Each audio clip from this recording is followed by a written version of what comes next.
peoples of the universe, please attend carefully. The message that follows is vital to the future of you all. Is it though? Is it vital to the future of you all? The answer normally is. Normally it is. You know, what can I tell you?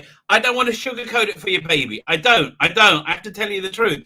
Is it normally vital to the future of you? Yeah.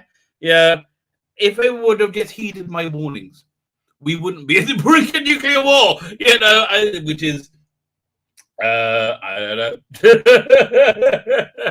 Yeah. I have many thoughts going on. Good evening, good afternoon, good morning. How is everybody? Thank you for joining us. That's my first thought. Be polite. Say hello to people. That's probably a good thing to do. So hello, everybody. Thank you for joining me. I have many thoughts and many things. The most interesting ones are about Doctor Who. Right now, my most interesting thoughts percolating are about Doctor Who. I'm thinking a lot about the meddling monk, right? Meddling monk gets a bit of a short shift. You know, it doesn't really. It gets more play now than it used to because of Big Finish. You know, because they recast him with was it Graham Garden first, who was very good. And then apparently he didn't want to do it anymore. He felt he got too old. And then they got Rufus Hound, who I thought was excellent, right? You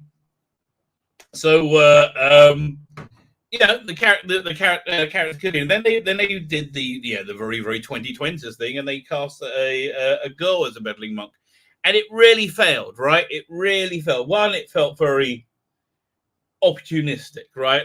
Very like jumping on a reasonably failed bandwagon. You know, I don't know.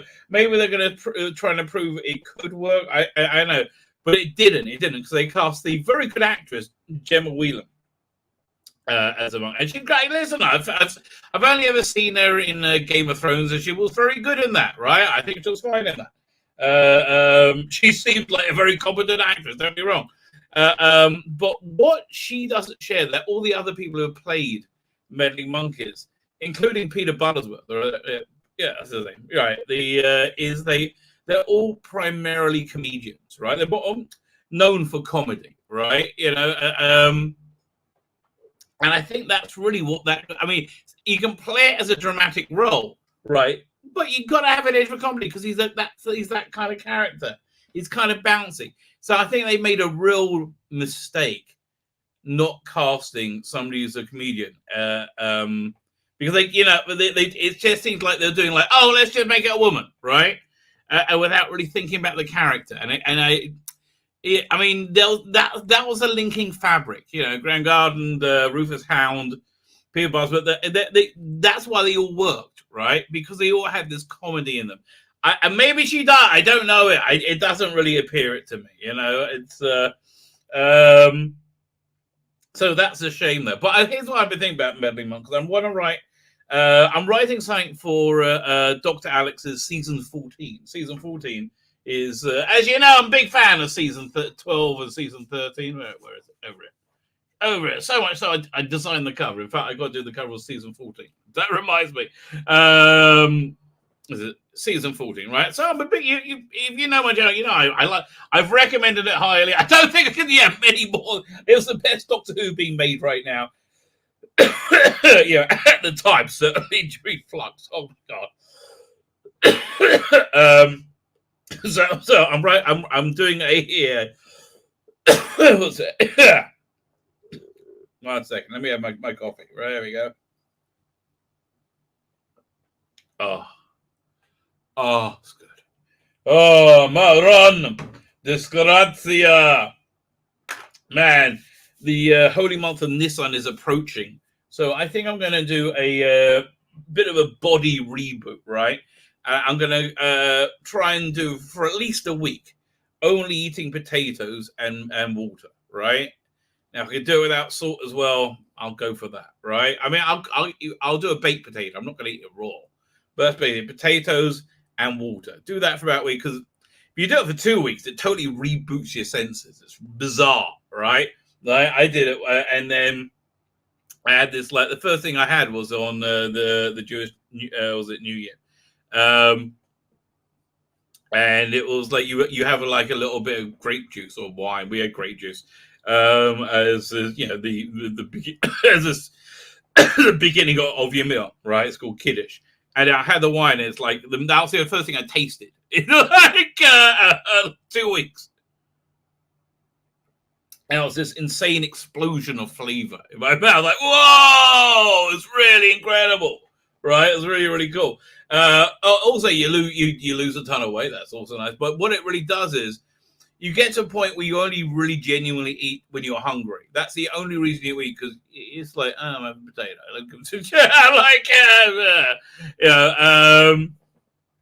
And so you eat a lot less. It's amazing.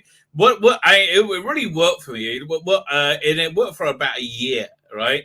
It kind of really rebooted me in terms of like my entire eating habits completely changed. And for the better. I mean, I got off it. I got better.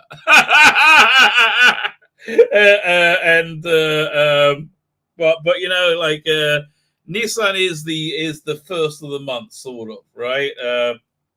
You know, you have the Jewish New Year, which is in Tishrei, which is in about September, right? And then you have Passover, which is in Nisan, which is like a month, 4 weeks from now, right? So you got they're 6 months apart, right? They're exactly 6 months apart throughout the year. So the Talmud says, what's the New Year? Like when was the world created? And one person says in September, and the other person says in March, April, right? Around then, right? And they say you're both right? The one who says in September, that's created in planning in your head, right?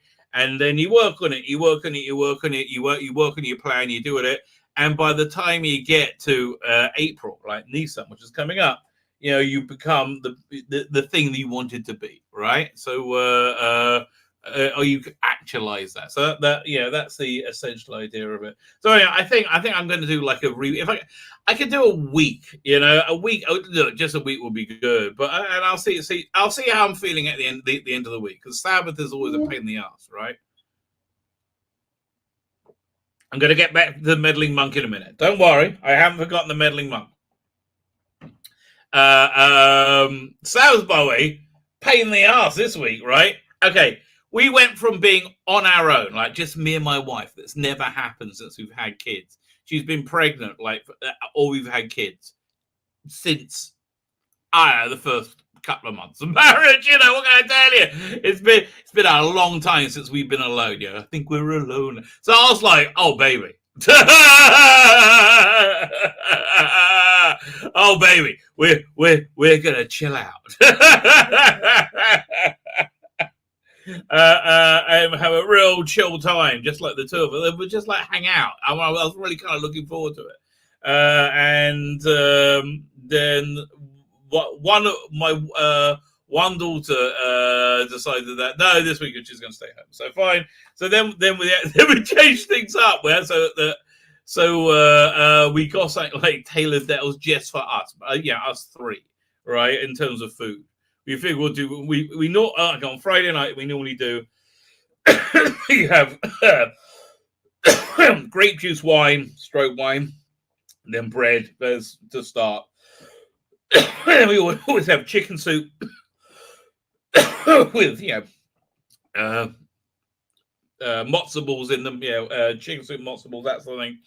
And then like a chicken, a roast chicken, some kind of chicken or a roast, potatoes, peas, right? Mostly chicken, right? We're going to change up this week. We're going to let's do steaks, right? Okay, you know what? I should tell my wife to do steaks because it's pissing down with rain. It doesn't look like it's going to stop, and I'm not grilling them. But anyway. So we were going to do steaks, and then that's for the night meal, and then for the day meal, we ordered all this like deli, and we're going to do like a deli platter, which is what do we get? There's this great deli that delivers to us. What was it? It's like is somebody calling me?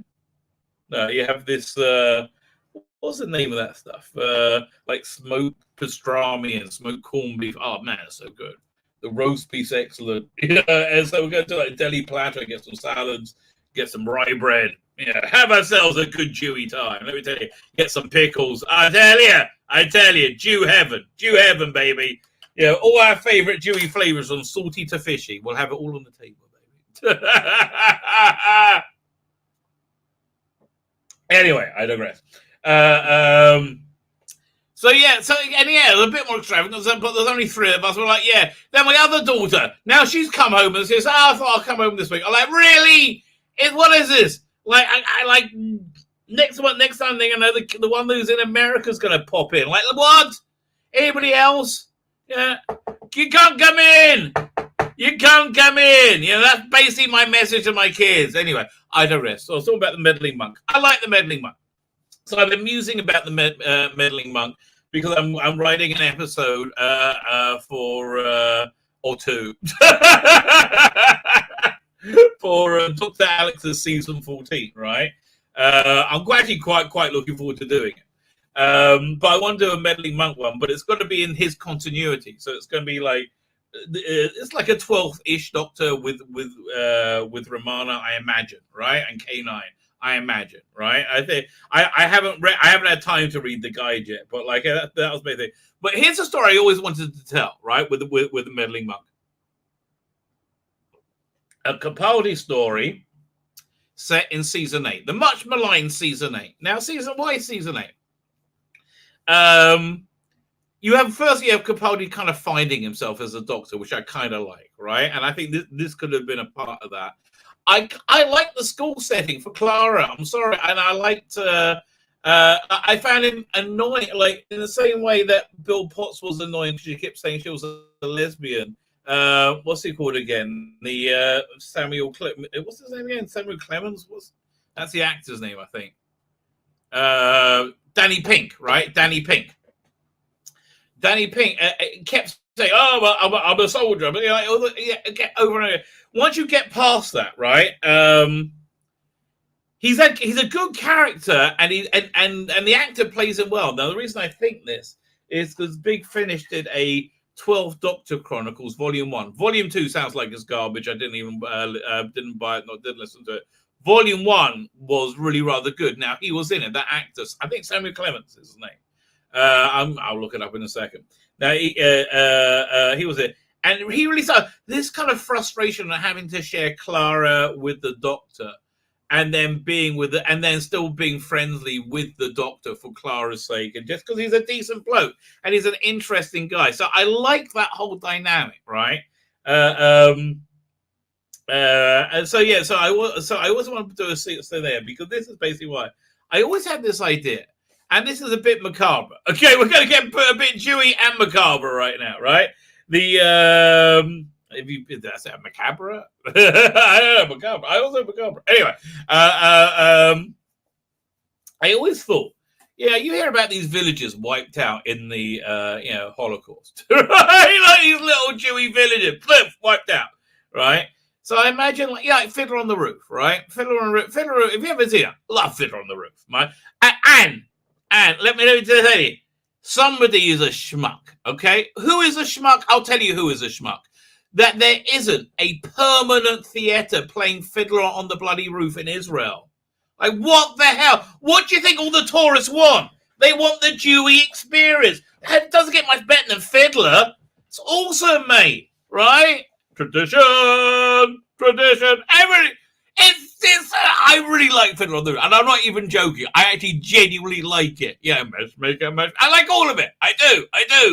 Movie had Ruth Maddock in it as Fruma Sarah. Fruma means very, very religious person. I digress. How do we get onto that? Oh yeah. So you have these little villages that all like that. Now imagine, only 2 people are left, right?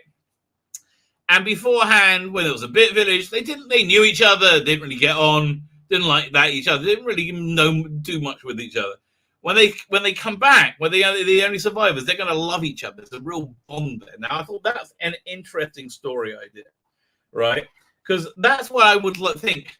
I would like to think the meeting between Capaldi and I'm imagining what's his name. Toast of London. What's he called again?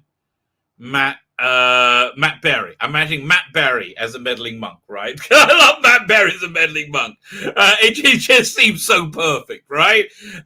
Again, comedic actor. That's what it is. You know, they should have got the woman from what's her name from What We Do in the Shadows, right?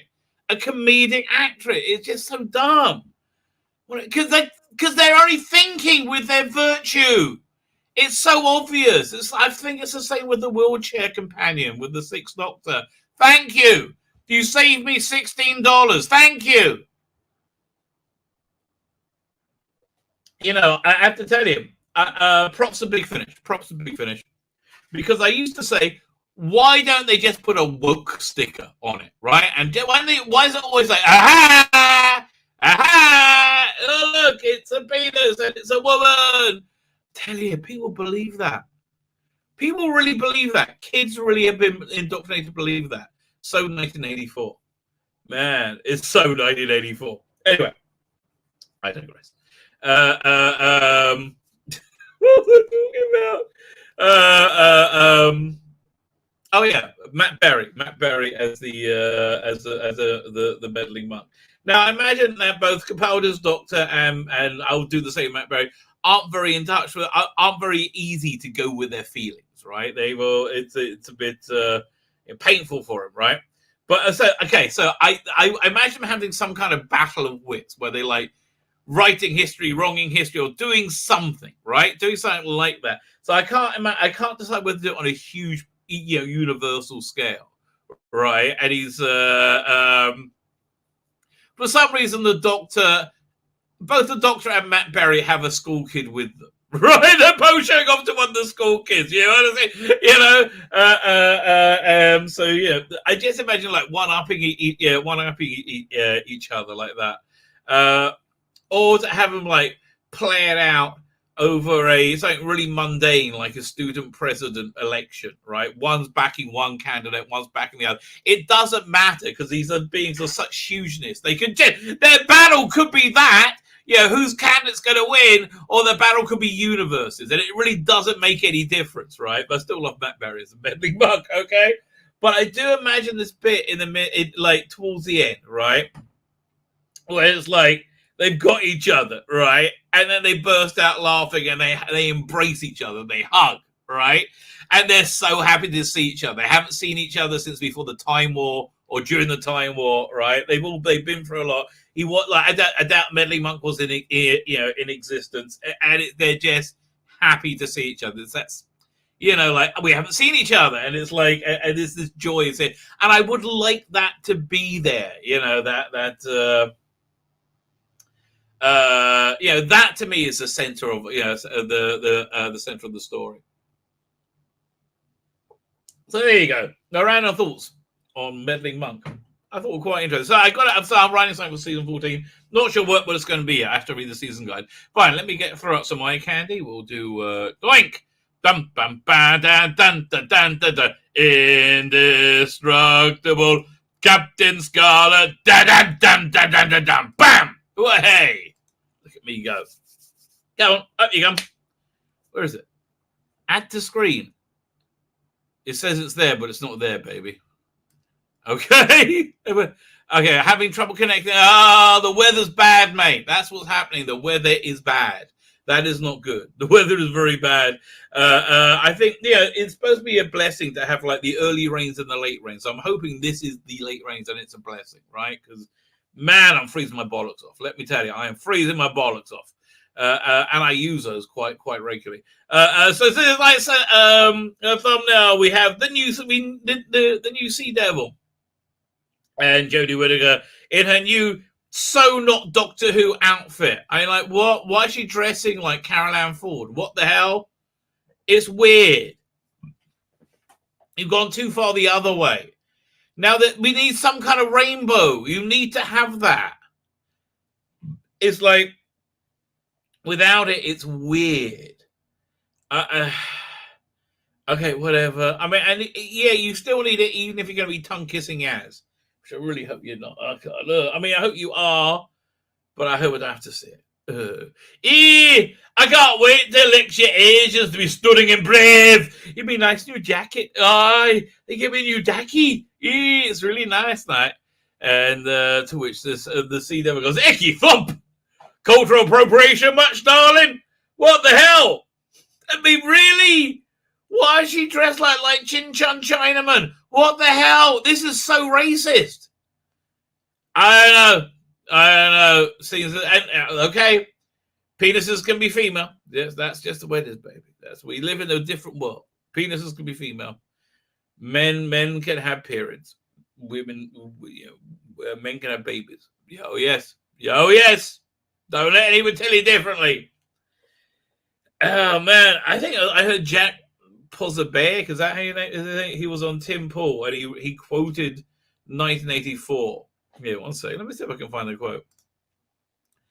Hang on. Let's go over here. Because it's really a hit, was it? It's a really perfect quote. 1984. Point to. Okay, one second. See if with my meager. Well, firstly, with my meager internet, right, and my meager Google skills, right. If it will, but I think my meager internet is more meager than my Google skills. It's just hanging there, man. Listen, hopefully by the next time we talk, which I think is going to be Sunday, right? I got a regular gig Sunday. I got two things I'm going to do Sunday, I think. Okay, fine. I'm just going to leave that thing to it. But the quote was essentially something like, the point of the party, the point of the exercise is not for you to believe the lie, but for you to say the lie knowing it's a lie, right? So they have total control over you. And it does feel like most people believe, men don't have... And they're wrong, obviously, Google, they're obviously wrong that men can't have babies. And they're obviously wrong that most people believe that men can't have periods. And they're obviously wrong, obviously. Not saying against that, okay? Is to have you say a lie knowing it's a lie, right? So that's basically it. Where is it? Important 1984 quotes. Yeah, let's see if that page comes up. Omission is the most powerful form of lie. That is true. That is very true. It's opening. So anyway, we're on Sunday. Yeah, what was that? I'll show you when we get to it. Still opening up. So right, I got a lot of content done, uploaded, ready to go. SFX review. Yeah, look, we're going to talk about the new Sea Devil. They talk about it in. I have an in-depth article, a video coming out on Saturday about it. But but we'll get to it. So first we have the SFX review. That's going to be dropped tomorrow. Can you imagine? They're dropping an exclusives like Jodie's new costume. She's got a new costume. No fanfare. Nobody gives a shit. And new Sea Devil, new clothing. And it's not the front of SFX, right? Boucher! Yeah, that means a disgrace, as the religious people say. Yeah, it's like. It's like Matt Smith's day, they would have been front and center. It would have been huge. And why isn't it going to Doctor Who magazine? And then new costumes even covered up with a big circle. It's like, I can't believe how the mighty have fallen, right? We also got Star Trek Discovery. If you didn't catch it, it's coming out. It's coming back. There you go. I'm clipping it as a video. Star Trek Discovery. It's the season finale. There's so much stunning, so much brave, and so much crying in space. I don't know what to do like Jodie. I don't know what to do, but I'm just going to keep up. It seems funnier that she talks like Jodie too. And then there's me, Stacey Abrams. Really, the most polarizing person, the politician in the universe. Like, person makes Trump look mellow. Anyway. And then we have, I think it's going to hit Saturday. Look at her expression. Like, why is smug? Why do you think being smug is a good idea? It's like, God. You know what that expression makes me want to do? It makes me want to get a sock, right? And fill it with my own excrement, right? My own excrement. And then, I'll tie it at the top and go, whoosh, whoosh, whoosh, whoosh, whoosh, and please, nobody do any acts of violence. And they go, smack her in the face, go, bah! And go, no! No! No! No! Like, what are you thinking, darling? Here, I'm going to condescend you. That's Doctor Who. Really? Why? I mean, it doesn't focus like that's good, but can you get a little bit more cunty? Just a little bit. That'd be lovely. I don't understand. Right? Why is this a good idea? Anyway, new costume. Like, really? You should have a rainbow sash or something. Oh, God, they're so stupid. It makes me want to be sick. Ah! Oh, yeah. And then they have Dan dressed up as a fruit cake. Like, really, he's like a pantomime, Puss in Boots, okay? So this one, the Legend of the Sea Devils Ultimate Preview. It's really a bit of an interview with the designers of the new Sea Devils, who probably did their best, right? All right, our kid. Nice bit of kit, this. Bloody hell! I don't know why he's from those. Bloody hell! They gave her a new costume, and she still has that same smug, gormless expression. A deep dive into the Whittaker and General's penultimate outing. Not penultimate enough. But yeah, jumping tomorrow. This one I'm proud of. Okay, this one I'm genuinely proud of. The terror of Hugh Grant. I'm so proud of it. I even made a new Hugh Grant Doctor Who. Right. I was using Robert Downers Jr.'s Sherlock Holmes as a body. Then I changed it to say, no, I'm going to use Cumberbatch's Sherlock Holmes as a body. Right, that was my next change. Next change would be I would use his Cumberbatch Victorian body. Right. Anyway, and he's got a more grungy TARDIS. But I just want to go for a different look. The terror of Hugh Grant. Dun, dun, dun, dun, dun, dun, dun. Hero Hugh Grant. Charting the toxic fan and media reaction around the Hugh Grant Doctor Who rumor. It's insane. Okay. You want a record of this, right? This is a great video. If I may say so, this is a great video.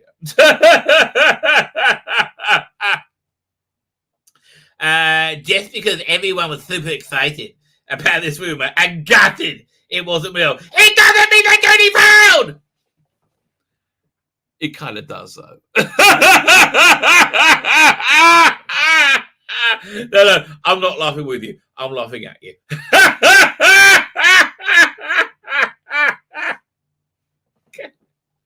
Oh, God. I'll tell you, I'm glad I amused me. So if you didn't see this last Sunday, we're doing a regular thing Sunday. It's going to be Sunday.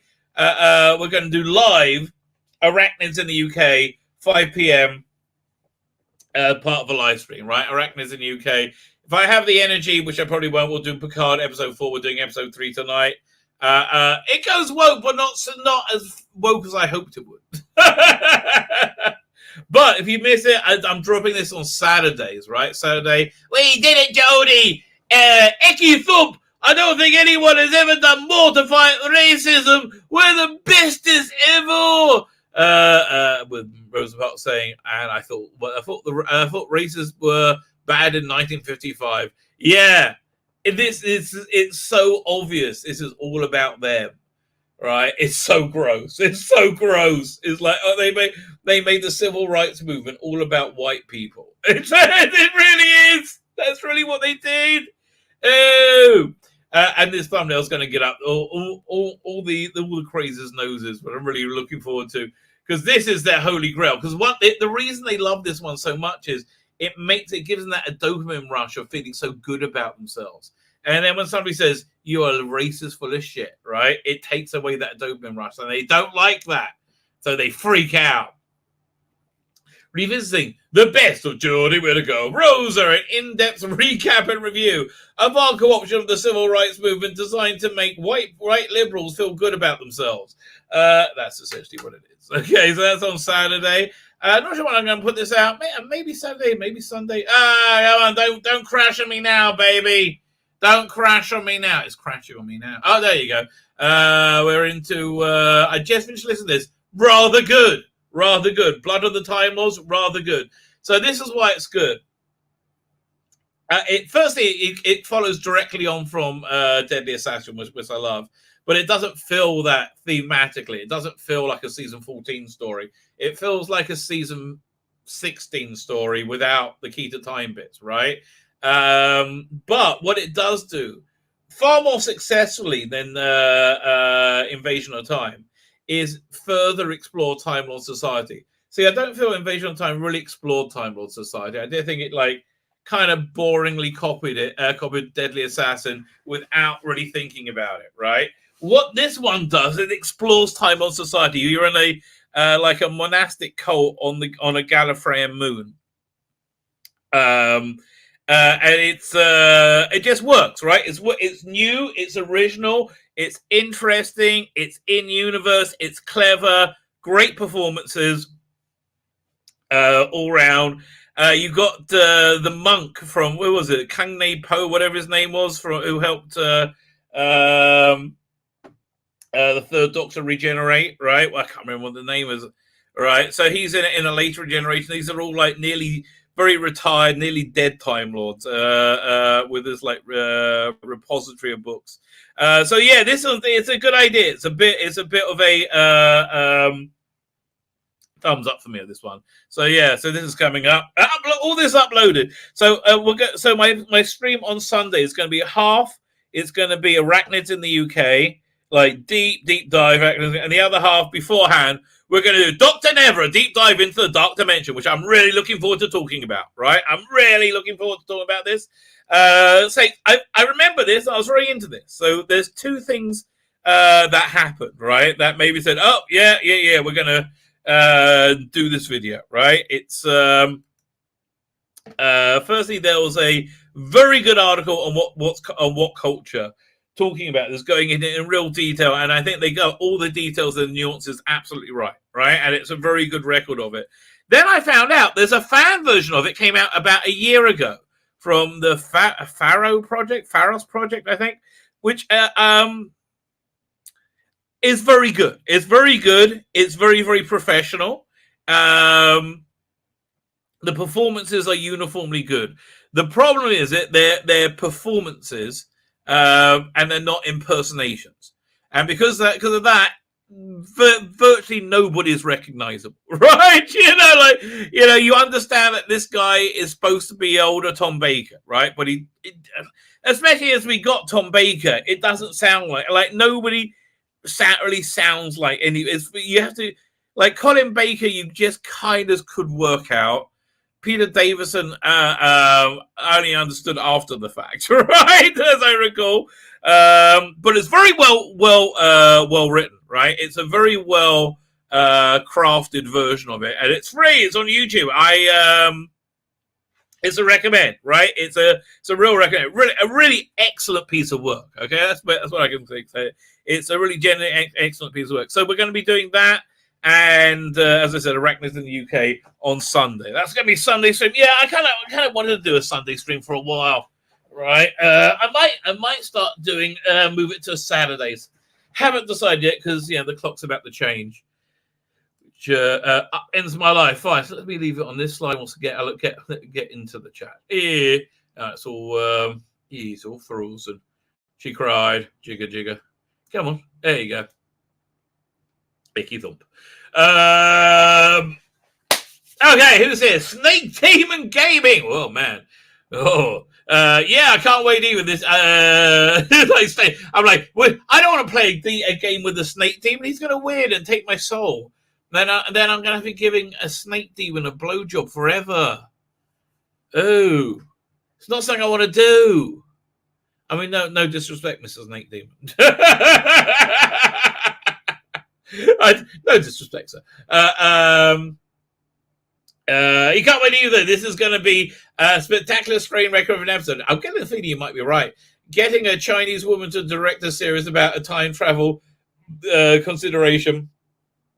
They think it's disrespectful. Really? By the way, woke consider Asians be Caucasian. Yeah, listen, man, it's all crazy, isn't it? Lonnie is here. How you doing, Lonnie? No, I didn't. Oh, okay. Can you resend it to me? Here's the thing. I just told Dr. Alex, the same thing, right? Exactly the same thing. Nudge me, please nudge me, right? Because I got a lot going on. You just got to keep nudge me to keep it on my head. I'm sorry I didn't get to it. I really genuinely apologize. Okay, you're working on the re-release of Through number 4 with an Aeon card. Okay, this will be remastering a hand. Okay, enjoy it. Sounds good. Darren M is here. The Soda Engine is here. Please stop to Rabbi Substack. You are right, sir. Lonnie only says the truth. DC, damn, I'm 40 seconds late. Damn it, I'm 40 seconds late. You didn't miss much. Okay, you didn't miss much.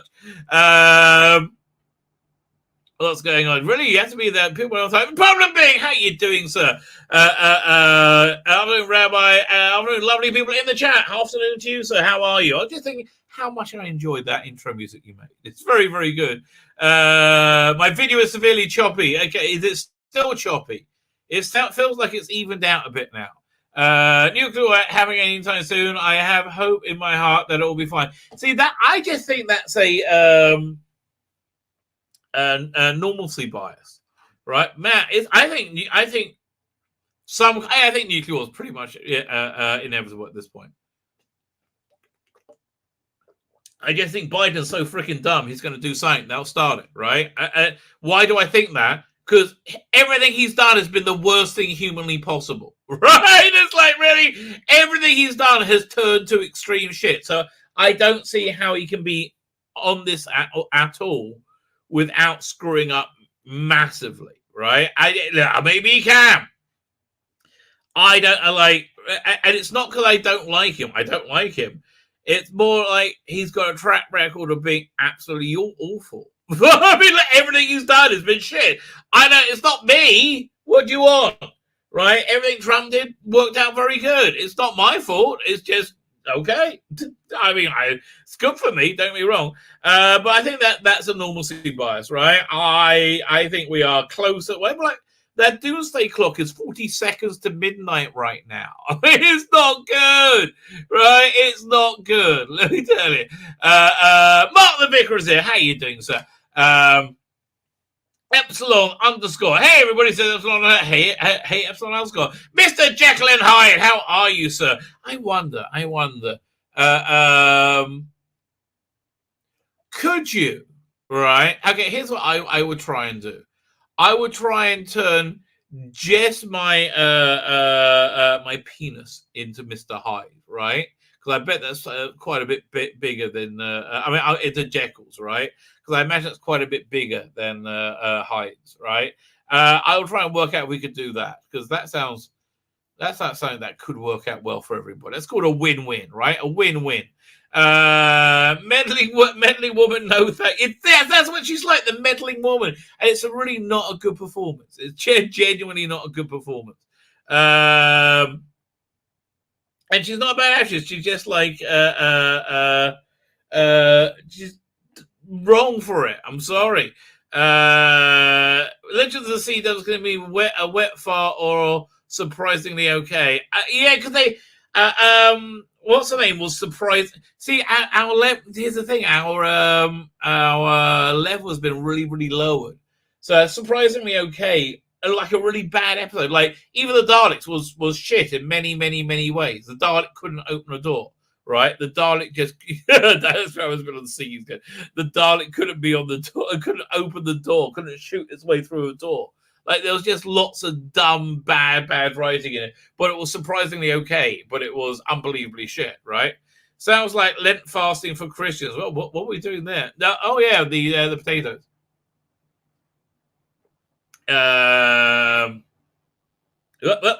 Ma'am. Everything just went. Oh, yeah, we go. There you go. There we're back. The Irish diet, pound of potato soup. Oh, man, that's good. I had some very good potato leek soup this week. Did I tell you my wife made, like individual shepherd pie, like by scooping out the inside of potato, putting the shepherd's pie mix in, and putting mashed potato on top, then cooking it again. I'm telling you. Oh, my God. It couldn't get any better if it came with a hand job, which, you know, if you ask nicely, it might do. You never know, like, you know, you have to fill things out. Andy Cyberleader, how are you doing, sir? My PS4 controller died on me, and I just had about 50 quid to. Oh man, sorry, man, to get a new one. I'm really glad I didn't get a PS5. Right, I'm really glad I didn't bother getting a PS5. It's really a bummer that the only thing they use VR for, which I was really excited, is porn. That's like literally it. That's the only use anybody could think to use VR for. I mean, because like what's wait, no, so in the other room, there's a thing called was it VR cardboard? It's like a cardboard box that like you put your phone in, right, and you play a VR app, and it VR, right? It's incredible, right? It's like it costs like $20-$30. It's nothing, and it's really genuinely incredible, right? So I don't know. Why hasn't anybody done anything like with a story, like a narrative story in VR? Why is it just porn? Right? I mean, right. Don't get me wrong. I don't want anybody to get unemployed. I'm happy people are making money. I'm happy they're making a living. Everybody's consensual, right? Very good. But like, wouldn't it be? And I'd really like to see like something like Alan Moore do something in a new medium. He's very good in feeling out a new medium. Sasa, you're probably right. Someone needs to do the Sea Devils justice. We just can't have them in two bad stories. Well, I think that's going to happen, mate. I think that's going to happen. What's it? Oh, this thing funny. Open up. Wow. Let me see. It's too much. Too much to go through. Yeah, it's too much to read. Fine, we're never going to find that quote. But they said basically the point is getting you to say a lie knowing it's a lie. Was the world created on the first day or the second? Actually, I say 5 days before. 5 days before the month of Tishrei, or 5 days before the month of Nisan, which is probably soon. Yeah, let's look up the Jewish date. See if we. We've got hebcal.com. Always the best, quickest way to look up the Jewish date is hebcal.com. Very good. It got like a good calculator as well. You put in a date, it'll give you what date it was in history. It's hard to calculate. Here we go. It's 22nd of Adar, which means let's look at the calendar. For today's a 22nd, right? So then Friday's 23rd, Friday night's 23rd, Saturday night's 24th, Sunday night's 25th. I think Friday night, Saturday night. I think Sunday night is when the world's created in creation. There's two parts of every creation. There's the thought that goes into it and the actual doing. It's called Maisa. So the thought was created in September, and the Maisa is in the actualization is in April. Okay, so there you go. Was it going on the first day? 5 days before. It's kind of complicated. It's above my pay grade. There are books that explain it. I just don't. I'm like, I don't like. Right now, we're doing this thing in the Talmud called Yevamot, which is there was a practice that if somebody died childless, then the brother, if the widow and the brother wanted, could then get married, and then any kids they have will be in the name of the departed brother, right? That of the dead brother. It was basically a financial thing, because getting married was a financial thing, right? Let's say somebody gets married, and they have sex and they don't get pregnant, right? But then the husband dies. They're going to get a lesser lifestyle, right? They're going to get a lesser lifestyle because they're on a they've already, they're shop soiled, as it were, right? And there's provisions given, but it's lesser if you're like a second wife, right? Or if it's a second husband, right? So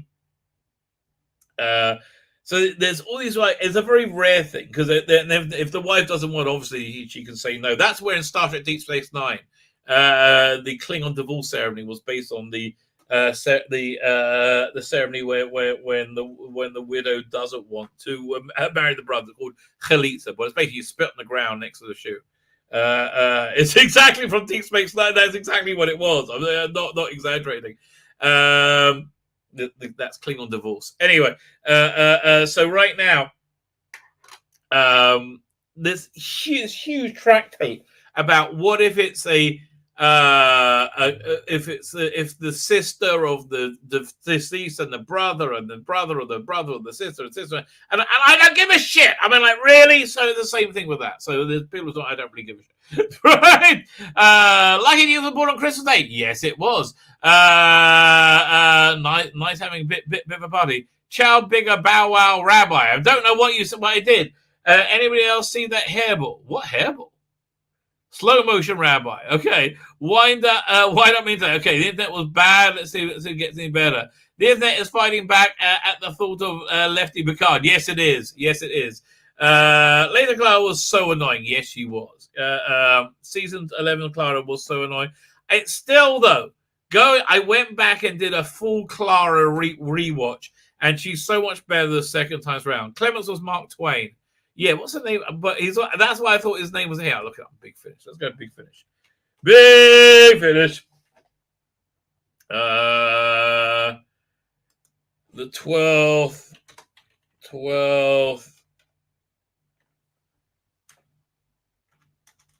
Here was it. Oh, there you go. That's the one. I just found it. I can't believe I just found it right straight away. It's got. Who's it? Where's it? They should have his name on the cover. Samuel Anderson, right? He was really good. Samuel Clemens was Mark Twain. That makes sense. Can I have both?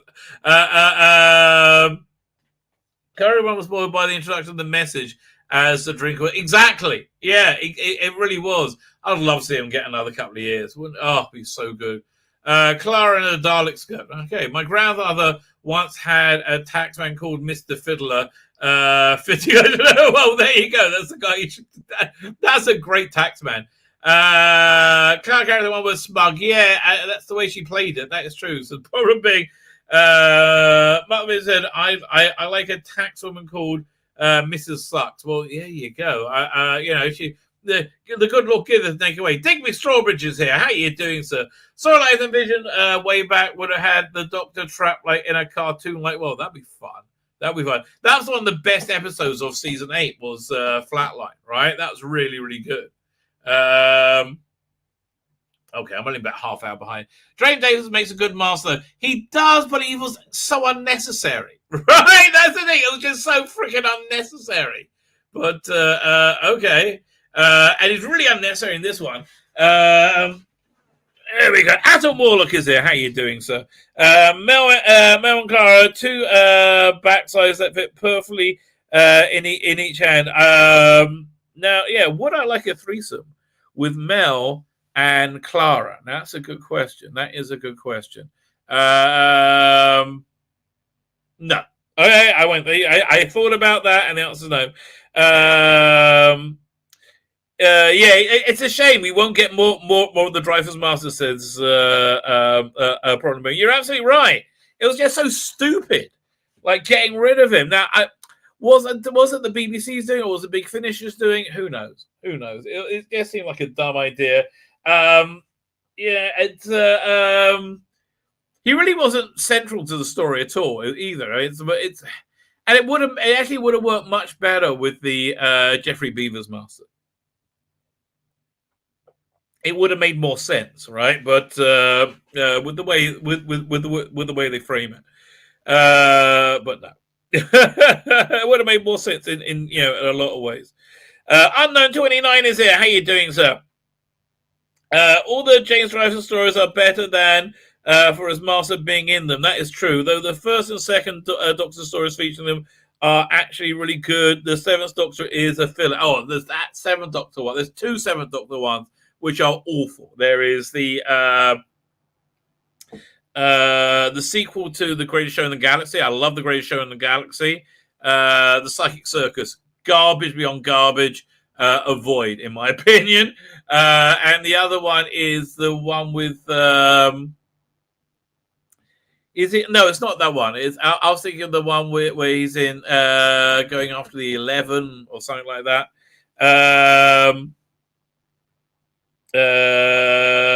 Not great. Not great. On Guff now. Icky thump. Is a sea devil wearing a two-piece swimsuit? Kinda. They didn't want to do the string vest, so what they did leather and put a string vest underneath it and like hammered the leather out so it had the string looking at it. But yeah, essentially, yeah, they wear armor and one wears a hat apparently, but he doesn't wear it for long because it falls off. Right? So essentially, that's what's going on with it. Female sea diver confirmed. Oh, she cried. WTO, she lives. Female sea devil calls. Why not? I don't understand. Who's she lives? I don't know what we're talking about. Good grief. Any bets on overnight viewing figures?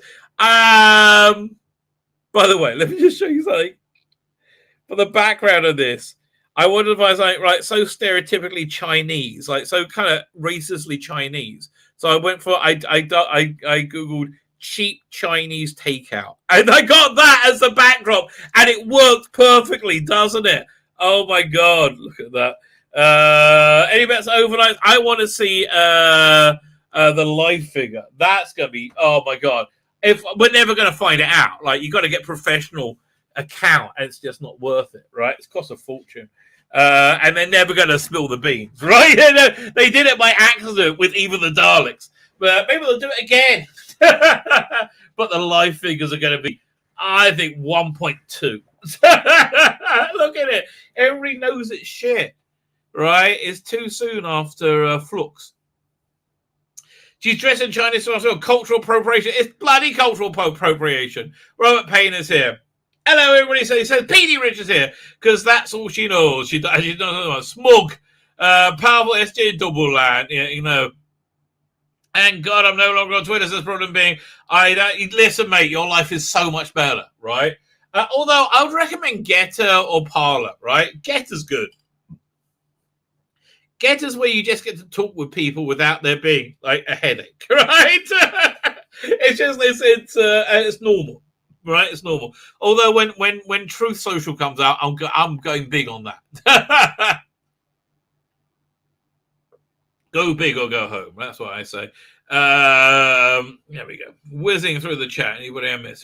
Anybody I missed? Let me see. I'm about 20 minutes behind. Maybe I missed more people. If anybody listening, anyone's asking me, Blood Tunnel's boring. I liked it. I thought it was I preferred it to Invasion of Time, like significantly. Tom Baker's hardly in it. He's in it a fair amount. He's in it more than anybody else. Kempo Racho, yes, whatever he is. It's probably about the Opium Wars. Oh, give me some of that. I'm still saying the Dark Dimension never happened. If you haven't heard the what's it called again? The adaptation of it, it's really worth it, right? It's really, really good, right? Very, very, very. Just nobody sounds like anybody on it. Like really, you're like what? That's supposed to be Peter Davison. That's weird. I thought Rick Nell's supposed to be the villain. Right, there's going to be between David Bowie and Rick Mail, and it's interesting. The villain is driven by this weird left wing sanctimonious environmentalism. How drugs is used for good in Chinese traditional medicine, but in the West we only use them for bad. I try and use them for the good, baby, for the good, a lot for the good. Here we go. There's somebody saying Mark Lewis. Is Mark Lewis there? Oh, there's Mark Lewis. How you doing? Rick Mel's like, yeah, I actually read your comment. I didn't realize you were there. Mark Lewis, Matthew Barrows is here. Who else we got? Why the hell is the Biden and EU meeting to screw it up? Again, I think the apocalypse is coming. It makes sense. You'll get a bumbling buffoon who fails at everything go in the middle of a nuclear war, right? A war, they start a war with people with nuclear powers. It makes sense in my worldview, doesn't it? I'm sorry, about to go woke. It's been woke since the woman who fell to earth. No, it's always it's been woke since before then. Actually, I have to say. Whereas I just pissed at Zelensky did a better Churchill speech than he ever could. Yeah, but unfortunately, Zelensky's also full of shit. You can't trust any of them, right? He'll say whatever he needs to say. Is it too much to ask for a no-fly zone? Yeah. Yeah, because I can't. And now Russia's starting to combat the sanctions by saying if you want to buy Russian oil, which the EU is dependent on, they can only do it in rubles. They want it's absolutely destroying the euro. The petrodollar, right? This is going to have massive effects. Like Americans have no idea what they're doing. They're turning themselves into a third world country. And they really genuinely are, right? There's nothing you can do about it. Like, if you lose the petrodollar, then your standard, the worth of your dollar gets to about a third instantly, right? You get to about you hit parity with Israel, right? Yeah, you're dead, you're sunk. You're a third world country at that point, right? It's like you're really going to be shocked. I just had ramen kimchi. I'm so happy at ATM. That sounds really good. I like ramen.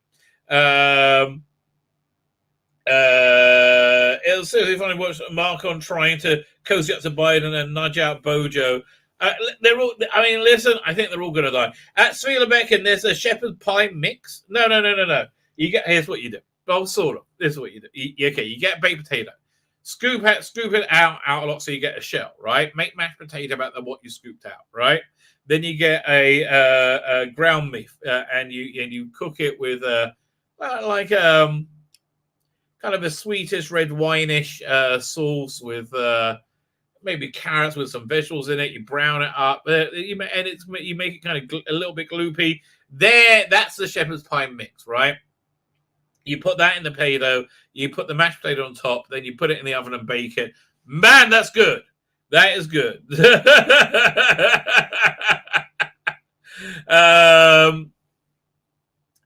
when I was thinking a cognitive test that they insisted Trump, it doesn't, and it does truth matter. It doesn't matter. They believe penises can be female, which of course they can, Google.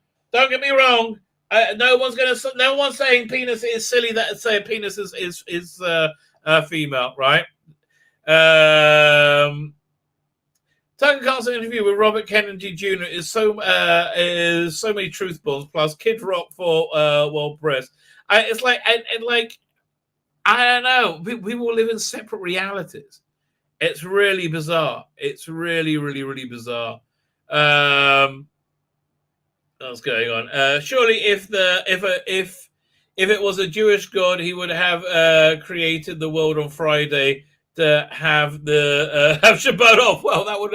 I think you're actually right. As it happens, what was it? You can do the math and find out which is the first day. I think probably. Oh no! Obviously, it'll be the first day. Will be Sunday. Right, because the last thing he created was rest, right? So he put a weekend before he took any time off, right? There you go. It's you want to come in on a bank holiday? He's like, no, he's got to have a work ethic. Oh bloody hell! Sounds like a Hunter Biden deal. Yeah, I'm a Hunter Biden. It's ridiculous. Like, okay, a laptop full of pictures of you having sex with hookers and smoking crack, and that's not the worst thing on it. The email trail connecting you to your father doing dodgy deals in Ukraine. Now, I might be wrong about this. I might be wrong. But doesn't this... it proves several things, right? It proves beyond any doubt that there was indeed a conspiracy between big tech, social media, media, FBI, and the intelligence services, the CIA, FBI, the NSA, minimally, right? It means there was a collusion, there was a conspiracy between them to suppress this story.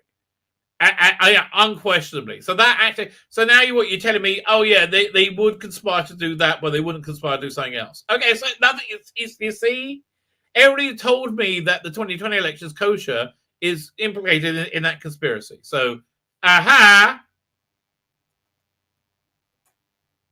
So, that's the first thing.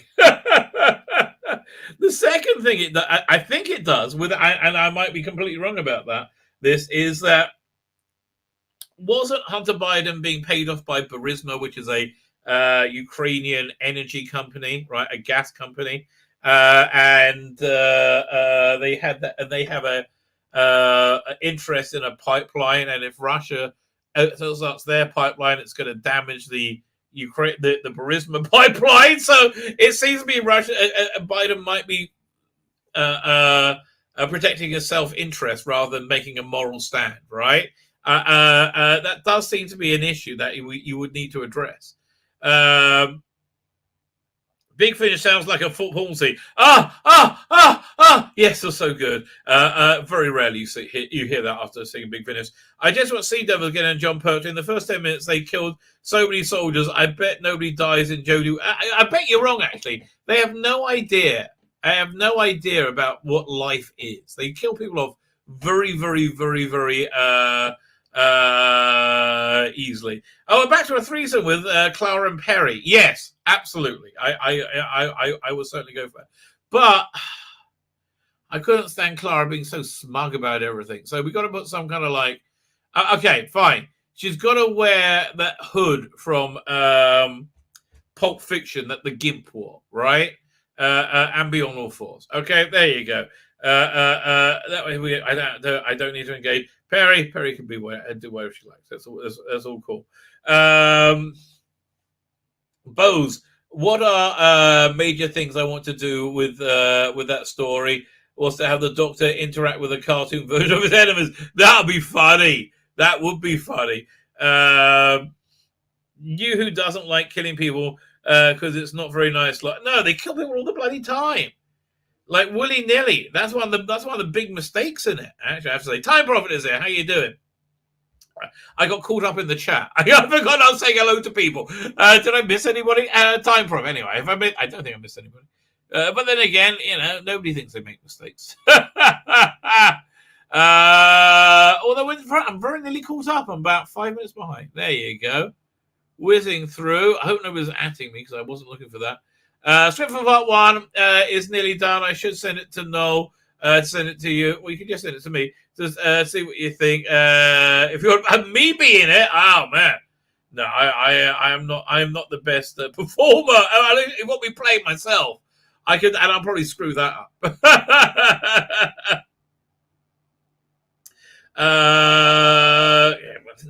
Still whizzing through the chat. My older brother almost got his life ruined the day after some girl worked with falsely accused him of sexual harassment to his boss. Luckily, she was found. I tell you, like, really, isn't it every one of these things, right? I mean, like, it's every one of these things. Well, you think it's going to get one? PD Rich says it's going to get 1.3 consolidated. Oh no, really? Final episode 4.5. The strange thing, mostly internally for the last 5 minutes. That is true. I think they'll just watch it on YouTube later, won't they? I remember you saying he has done nothing wrong. Group is why not? Salt No Lee are both being set up with Jared Alito, who is the abuser against. So I have no idea what's going on. All right, I missed that entire chat. There you go. I'm called up. Let's have a look. So what we're going to look at first. I'll start over here. Then we'll look at Radio Times before we get to Picard. Oh God. Oi, Lanok. Oh man, it's running slow. Running slow, baby. Here we go. Doink. Doink. Oh, actually, I went a bit quicker than I thought. Big finish for the love of stories. That's the gayest intro ever. And like, I don't want any of this crap. Why are you calling this Torchwood? Like, leave me alone. Leave me alone with this stuff. What else you got here? That's worth it. I like a bit of Benny. Yeah, like a bit of Benny. That's garbage. Yeah, so look, what's going on over here? News and views. Oh, they've got the Bambera cover up. Oh yeah, I'm not sure what I think about this. Haven't decided if I want. Did I decide if I? Wait, maybe I ordered this. Maybe because I like that first story, I decided I did one. Let's have a look. So, yeah, I ordered it already. Okay, fine. So I made here. Did I have a trailer of it up? Look at that. Benefit of doubt I gave him. Fine, let's find out why. Dun, dun, dun, dun. There we go. The Time Lord with 9 lives. The 9 returns. Have we ever seen the 9 before? The 9. I mean, we see them as part of the 11. See him part as well. I don't remember seeing a 9, but maybe. Okay. The 9 returns. While traveling solo, the Fourth Doctor faces the criminal Time Lord in a brand new box set of full cast audio adventures. In both stories or one story, right? I'm expecting, because the box set is called 9, I'm expecting him in both stories, right? Tom Baker stars in 3 action-packed adventures. Okay. I guess they're like hour-long episodes. That's okay. I kind of like that format. That's it's probably a good idea. Action-packed adventures in which the Doctor becomes the patient, and then in which the Doctor becomes a patient and takes a tumultuous trip with a famed writer. But first, in the opening story, he encounters the familiar incarnation of a notorious renegade. So it's only one story. Calling that 9's bullcrap, then, right? I'm sorry. It's really annoying, right? I mean, it doesn't fit. The 9 needs to be in both stories. John Heffernan, Pursuit of Love, and Luther reprises the role as the 9. Was he been the 9 now? Let's click there. Let's see where we've seen him before. He was in Ravenous, maybe? Well, when was it? Let's see if he's in Doom Coalition. Right, let's have a quick look. Cast.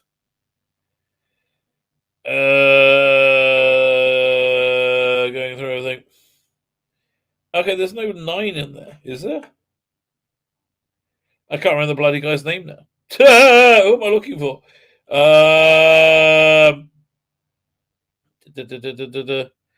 What's the bloody guy's name again? John Heffernan. The Imposter. Okay, so that's the 9. Okay, so that's. I'm pretty sure that that's when he was the 9. See over here.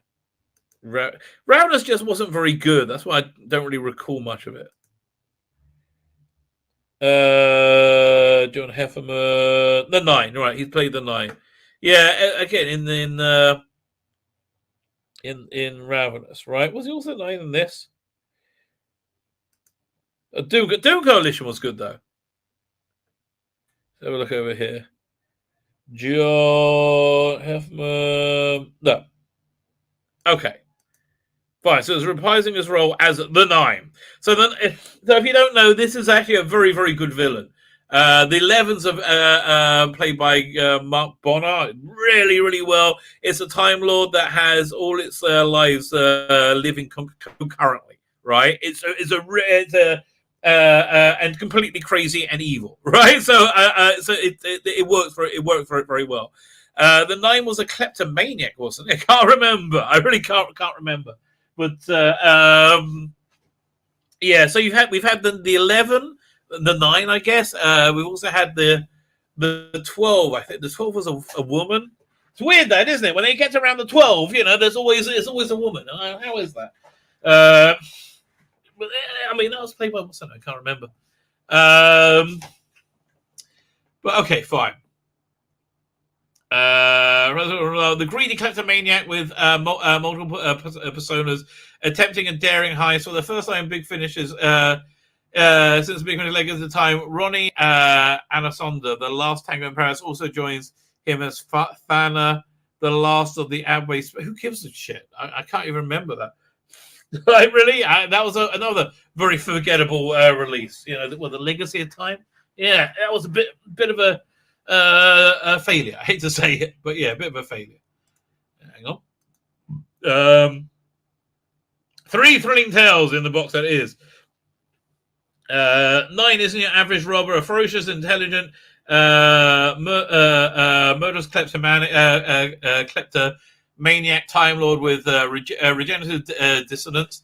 He's far more dangerous adversary than most security details are used to, so it's useful that the Doctor is on hand to stop him. This time, more than ever, as the 9 is about to pull off the greatest heist in his criminal history, though there could be, though could the consequences be far worse than the crime? Okay, but I don't know. So, okay, you got this. How many episodes are this? Let's have a look for a second. Should tell us. Okay, so we're getting 10 parts, 10 episodes out of this. Fine. Interesting. Fine. So that's Dreams of Avarice. Shell Shock. The Doctor. This is by Simon Burnham and Paul Morris. Okay, they're reasonably solid. With the TARDIS when the TARDIS lands behind German lines at the height of the First World War, the Doctor finds himself inadvertently transported to a hospital full of traumatized soldiers. They're suffering shell shock, but something else. Something causing vivid nightmares and chill in the blood. Something not of this place. Things are not quite on the Western Front. It seems like, again, a bit. It seems weird that it doesn't have the 9 in it, right? It seems like, okay.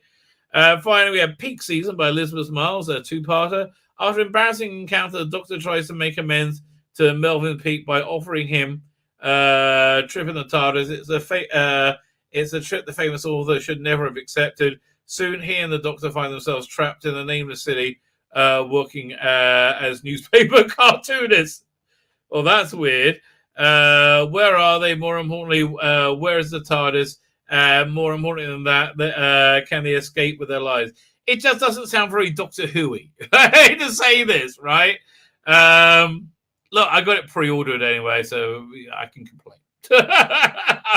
Producer Dave Regan said, we love working with our Fourth Doctor companions at Big Finish, and we're so lucky to have them. However, this Fourth Doctor is traveling solo, which in itself brings something into these stories, which the Doctor, who is the Doctor when he's alone? Yeah, so all this takes place between Deadly Assassin and Face of Evil. Two of my favourite stories. Tom Baker added, Tom Baker. In Dreams of Avarice, and that's pretty much how much he sounded like in the Dark Dimension adaptation. Dreams of Avarice. What an irresistible title. See, that's basically what it was. That's exactly what the episode is about. What people or creature or in any civilization can dream of. In Doctor Who, will do anything for the good as power and fun.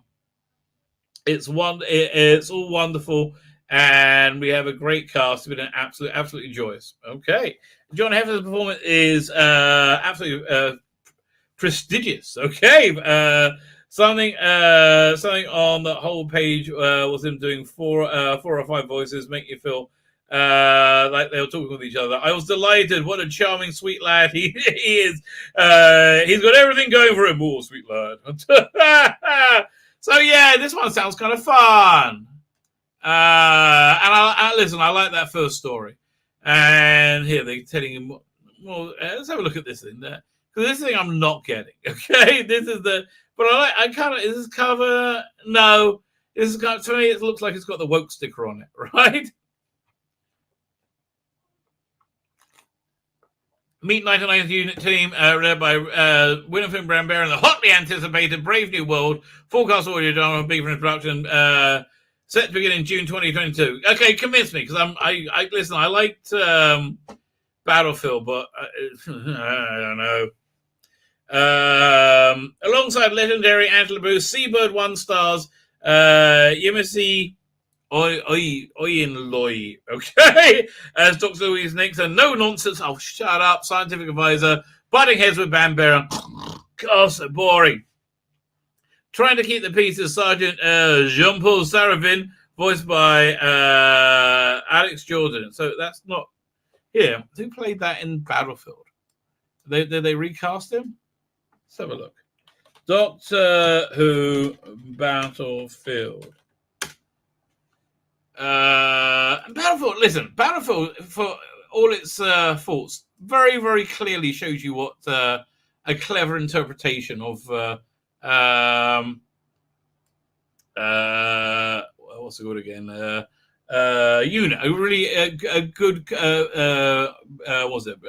bring forward of a unit. So I'm thinking of Sergeant Zabregniev, that was played by Robert Jezek, who went on to play Frobisher. All hell Frobisher. All hell the big talking bird, right? That Frobisher. Which is a very good Big Finish release. What was it? The Maltese Falcon. I think a Maltese Penguin.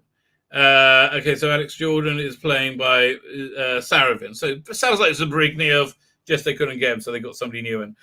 Trio adventures of supernatural mystery unfolds.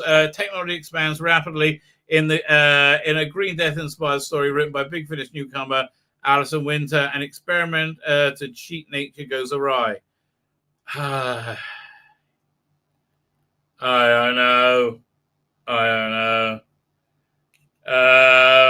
Look, I hope she's good, Alison Winter. I don't know. Also Silas Carson, the voice of the Ood, as Dr. Winston Grain, Liz Southern Lim, from the Canterville Ghost, Dame Linda Kingsley, Will Scolding, a bunch of people. Cold War is over. This is the blow. Cold War is over. The Millennium fast posing. Brigadier Winifred Bambera is the head of the new head of unit. But in this shadowy, unprecedented world of deadly threats and hidden enemies, Bambera and a new team of Sergeant Jean-Paul Saravin and Dr. Louise Rix. Louise Rix will need to prove their mettle. The stakes are higher than ever before. 3 action-packed adventures include Rogue State. So we know the war's not going to end that, of course. By Robert Valentine, is okay. In a war-torn Republic of Volgi Major, and I say okay, he's not fantastic. He's not awful, right? But he's not awful. He did the Edgar Allan Poe story, not the what's name story, the Lovecraft story. Really, without really understanding Lovecraft, in my opinion, right? Let me just make this a bit thinner. That's better. I can read it easily now. Move this over here. There you go. So, War-torn Republic of Volgi Major. Nice place to visit, I guess. Bambera is hot on the trail of an arms dealer terrorist, Roman Krojak, and when she is ordered back to Geneva, her old sponsor, Dame Lydia Kingsley, offers her the job as a new head of unit. Reluctant to accept, she nevertheless teams up with the sarcastic unit, Jean-Paul Saravin, to prevent the monstrous Soviet-era weapon from falling in the hands of Krovik's hands. I'm like, I don't know, maybe these blurbs are bad, but like, his sarcastic companion. So this is before Battlefield then, okay, which is weird. Bambera and Saravin are summoned to us on a secret. Yeah, I would love to see if they could somehow do a time travel thing where they meet up with like countermeasures. That's something that would really interest me as it happens. Get Aronovich to write it. You know, haven't come back to all his characters. Bamber and Saravin are summoned to a secretive meeting at a research facility by Dr. Louise Ricks, Unit's rebellious new scientific advisor. I mean, like, they can't all be... Okay, whatever. Two scientists have vanished in mysterious circumstances, and despite the assurances of the sinister Dr. Grange, the unit suspects something is very wrong at the center's caterpillar population. Fine. Can they survive the fruits of Dr. Grange's experiments? And will Sarah Evim survive Bamber and Rick's rocky new relationship? Yeah. It seems a bit grueling. It is really kind of a bit grueling. Dark Side of the Moon. A new British station, the Britannia, is due to be launched into at the end of the week, and Bamberia, Ricks, and Sarah Evin fear that some kind of psychic entity is trying to sabotage it. That's just me. That's my brain hoping that it's going to be like just collapsing on something rather than read this.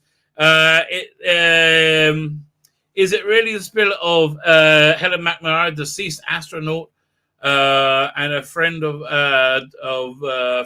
Rick's? I hate that name, Rick's. It just doesn't seem real, and does it speak the truth of when it warns that something terrible is waiting for on the other, waiting for the dark side of the moon? I don't know. Oh God, that was like, wow. That was a real slog. When we start, it says Bamberis has been on her own. She's lost Anslin and she's got these two young people. Okay, so this is well after that then. So she's coming out of retirement. I don't know. Yeah, I'm sorry. This is a pass. That's a definite pass for me, I'm afraid. Whoa. The War Doctor's got a new companion. Okay, let's see who she is. She looks a bit Perryish to me. Expect mayhem when mayhem and their mysterious companion this May. The Renegade Doctor is back in a penultimate box from the War Doctor Begins range by Big Finish Production. Well, I hope they're doing more. This has been fantastic. It says Jonathan Carey, but his biggest enemy might turn out to be himself. Emma Campion-Jones, best known to Doctor Who viewers as Cass from the 2013 story Night of the Doctor. Right, that's it. Yes, I remember her. Stars in the box set of opening adventure. This time she plays plays Lala Bridge, a brave and loyal friend to the warrior Time Lord. Okay, another one. The Doctor is no more in this place. The time he's not really nasty enough. This is my only real complaint about this, right? The War Doctors begin to find out who he is. A doctor and his faithful companion are on the trail of a strange psionic signals. At a remote cottage, the Doctor and his faithful companion, at a remote cottage, holidaymakers David and Dorothy think there's something strange about a lighthouse, but the Doctor can't shake the sense of an even bigger mystery to solve. Well, that can't be the Doctor. He does not calling himself the Doctor, right? That's weird. Must be some kind of fake life thing that's going on. Fighting alongside the Time Lords, against the common enemy. Some fouls have realised that this collaboration is not between equals, and when their new battleship is stolen, the War Doctor must convince his old allies that they are both on the same side. Yes, I can see that happen. I would like that. Never heard of Rossa McPhillips, but that sounds like a good premise for a story. Timothy Exit Attack. I enjoy Blood of the Time Lord, so I'm looking forward to this one. Lucana is on the brink of destruction, attacked by a new breed of Dalek, but every day it's pulled back from that brink, and everyone prepares to live through the end of the world once again. One strange man alone in the castle holds the key to Lucana's ultimate salvation, or its annihilation. Okay. Yeah. Do I have a trailer for this one yet? Let's have a look. Let's have a look. No trailer, but I've enjoyed these so far. Right? Is this the last one? We got another one coming out in December. So far, this is my favorite range. I mean, I did like the Third Doctor stuff recently. What else have they got coming? We're still waiting for the Minder Hodiak, right? So I hope I finish listening to this one, the Ravencliff Witch, before Minder Hodiak comes out. And what we've got coming up next month? Like a Bit of Companion Chronicles, that's going to be fun. Stranded, screw you, leave me alone. I got the first Doctor Adventures, and I'm looking forward to this. Oh, yeah, it's big month in Big Finish next month. Fine. Let's take that off. Oh, I wanted to look at this thing. Dang, I don't have time. Okay, let's see if this is going to crash or not. Okay, let's find out. Okay, it's looking good so far. So I think it's time. I think that time has come. Don't you think that time has come?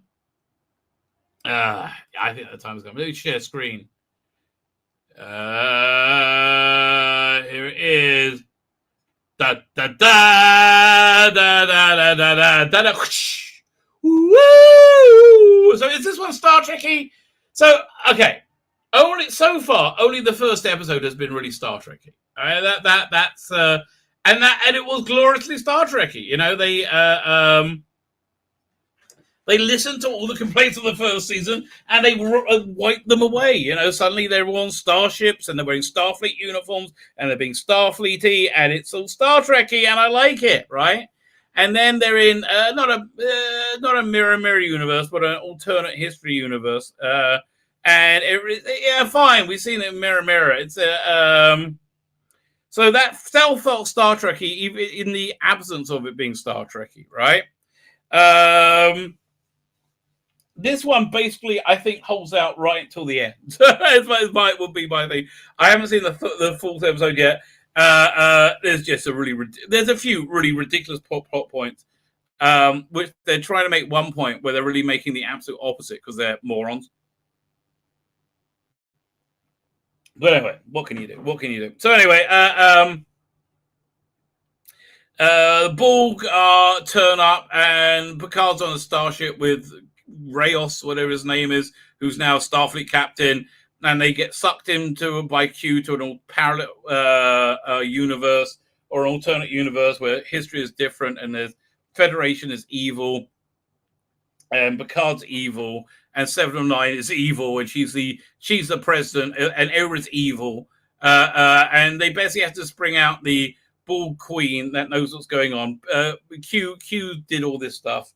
And Q's like kind of bonkers in this, which I kind of like.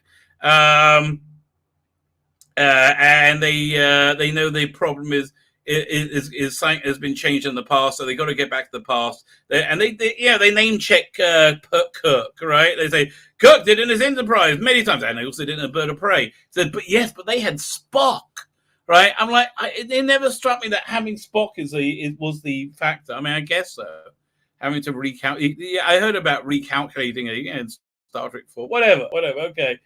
So they need the Borg Queen because they don't have Spock.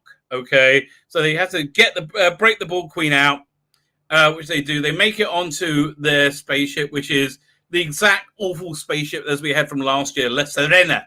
Right. Oh, we're back there. Well, at least they explain why they're not on a starship. Right. But anyway, we're back there on the La Serena. Right. 709's husband is working out that they're not who they say they are. And Picard's supposed to be executing the Borg Queen, the last Borg, because apparently this Federation, the evil Federation, so much better. Even though they're not technologically strong, they're so much better. That hatred goes a long way, baby. That hatred makes them strong. They're stronger not together. They're stronger. Okay, so I guess that's the message they're saying. So anyway, they make it onto La Serena, right? And they're about to escape, but then they get caught in a tractor beam. Da da da! And her husband beams on, right? And so he's holding a phaser at all of them. Oh no! What's gonna happen? No! So There we go. And they're like, everybody put your hands up. Okay. I guess we're all shit now. And she's looking a lot more like a Muppet this episode, isn't she? She's got that like, she's got that weird, like, I don't know. I think I preferred it as a crackle. And like, oh no, you got us. Who are you? We don't know. Blah. She's like, no, I'm the president. You're a bad person. So, that being the case, what's my name? What's my full name? Meanwhile, Dr. Girardi sneaks around and starts hooking up the Bull Queen to do the time travel thing. And she's like, your name? I guess, I didn't know. Whack! And he whacks 709. They're like, oh my gosh, you hit a lady, but we can't define what a lady is because it's 2020, 2022. Oh no! See, I'm a bad person. And what's her name? Raffi, Crackle Raffi's like, I'm gonna get you for that. They shot Elnor, by the way. But then 709 gets up and she's stunning and brave and goes, what doc? I think her shoe falls off. It flies everybody off. Oh! And then Raffi's all stunning and brave and she's, I'm gonna get you. Fadonk. And there were two middle-aged old ladies beat up a bunch of fully trained, heavily armed evil Federation security guards. They shoot at one and he's holding one. She shoots and goes, boosh! And then Captain Rail says, maybe I'll join in. But no, they shoot him again. Boosh! He goes, and then she's jumps over and she gets the last one. But she shoots him. Boosh! Another one gone. God, they're stunning and brave. I'm stunning and brave. Yes, I am. I am woman. Hear me roar.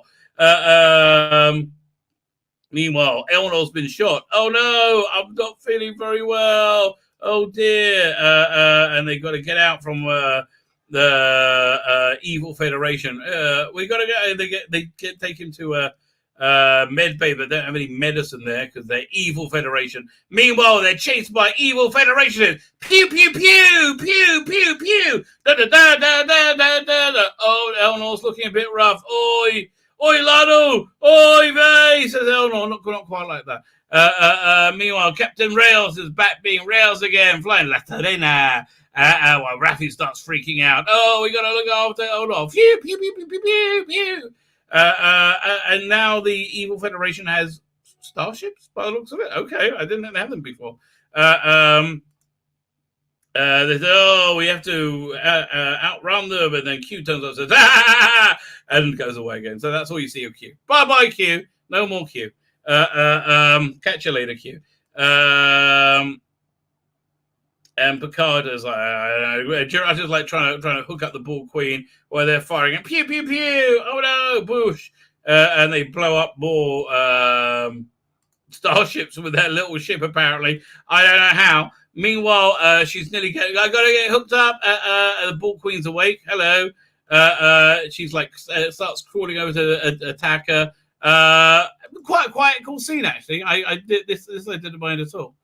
She hooks herself up, so it goes,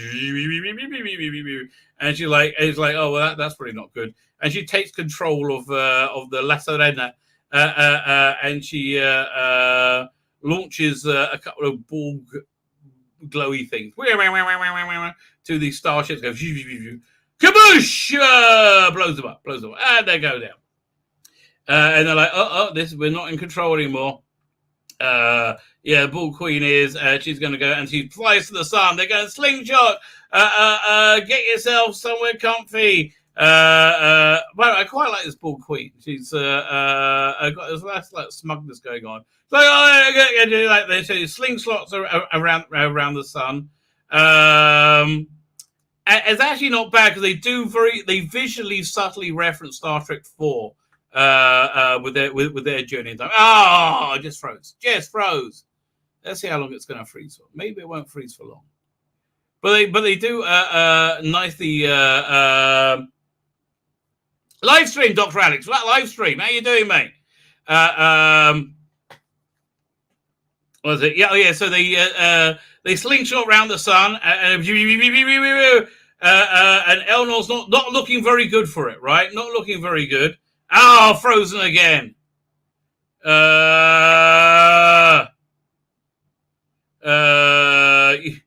you need to rewatch Red Dwarf. We all need to rewatch Red Dwarf. Tzvi Lebetkin reference. They ripped it off. What are we talking about? Oh, wait, what they Red Dwarf? He's been a Red Dwarf fan for years. What's going on? I've read the books too. Also, went for a jump once with the people who make Red Dwarf advertising. Didn't get it. Sorry to hear that. So what they rip off from Red Dwarf? I don't know. Listen. I'm not disputing you. I don't know. Oh, this is still bloody frozen. Come on, we're not even at the titles yet, mate. We're not even at the titles. Go the hell! So then they go woo, super fast, and it's kind of like, again, it visually references a time travel scene in Star Trek 4. Where they go, I mean, you don't get to see the CGI words going, but you do. They soft fade in, and so you feel like it's in the same visual language, which I thought was a nice and clever touch. And so they go whoosh, and they arrive at Earth, and then they crash. Right? They're like, we're in trouble. And they're like, and are we going to crash in LA? They say, no, I think we can work it out. But they're like, no, we're going down. And there's they spent a reasonably long time crashing, right? It's like you kind of just know the crashing, much like the program is right now. By the way, you missed the beginning. I spoke extensively about season 14 and Meddling Monk. And they're like, oh, crashing, and they keep crashing for a long time. Like, oh no, boo. Finally. It was done much better in, was it? One of the only good things in Star Trek Generations when they crash Enterprise. I could have got better than the Better of Life book. I like the Better of Life book. I prefer the. I mean, the Red Dwarf novels are very different to the TV show, but very, very much the same. Anyway, they crash, and the things just spark around.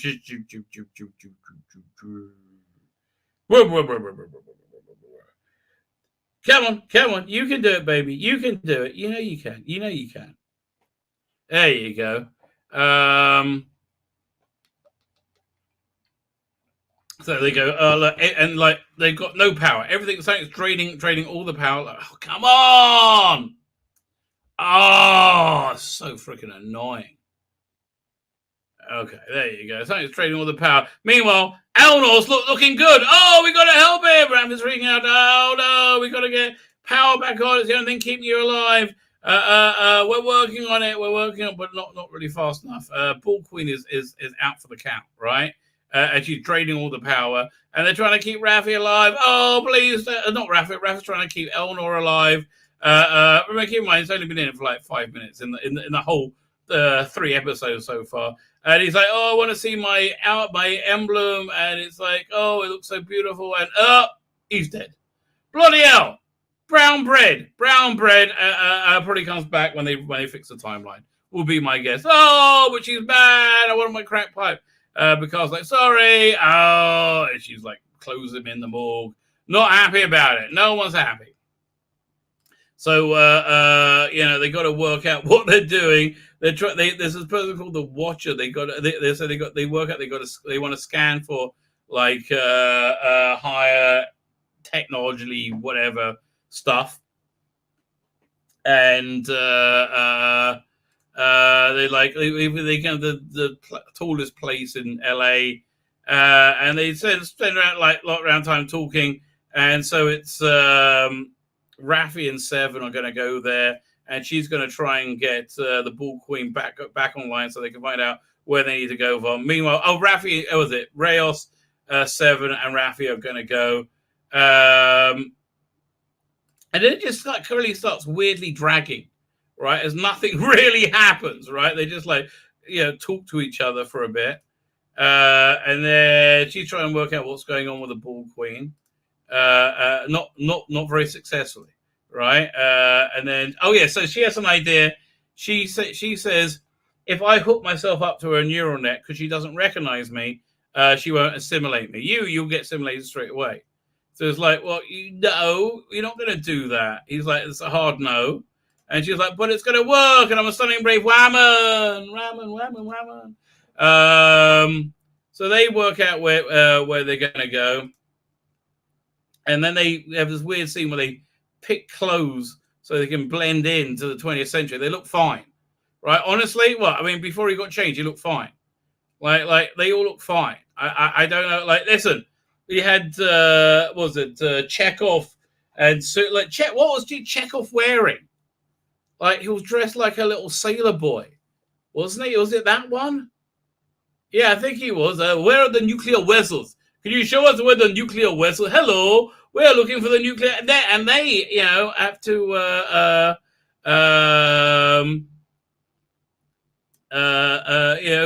they have to do a whole fashion thing and get changed, which seems weird, but okay. And they take their evil Federation badges with them, and they're like, "Oh, I don't have my 709 bumpy bit."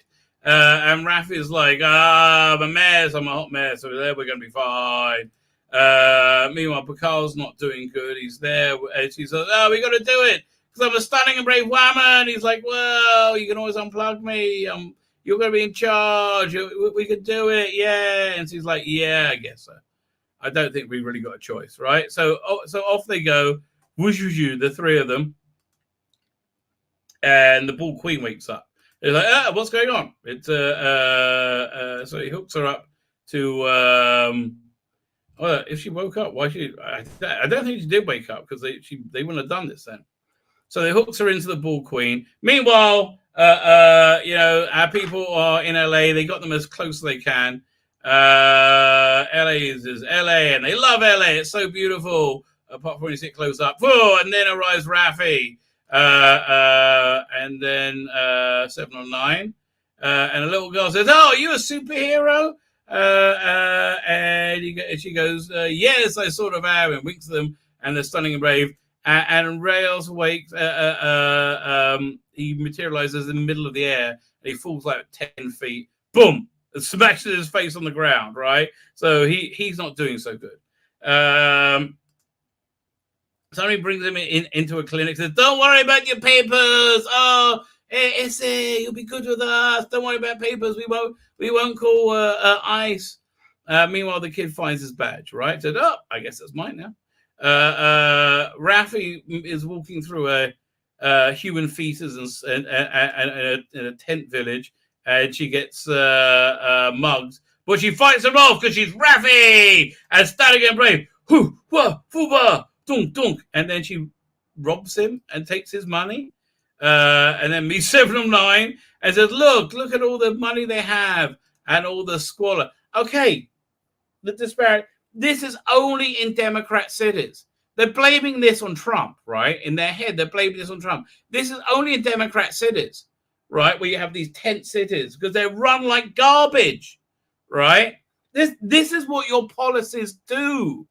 They create this, right? They create homelessness. Yeah, I just look around you. This is not Trump. The human feces wasn't Trump. Isn't the Republicans? No, this is you, right? And they complain, oh, look at the disparity. You're causing it with your idiot policies, right? I don't know. And they think they're commenting on something, but they're not. So she goes in, and all of a sudden she's like saying, oh, she's going into different rooms of my fear, my guilt, my pleasure, my joy. He keeps monitoring her. And then she starts speaking through her, and it's like, no, I'm not going to let you do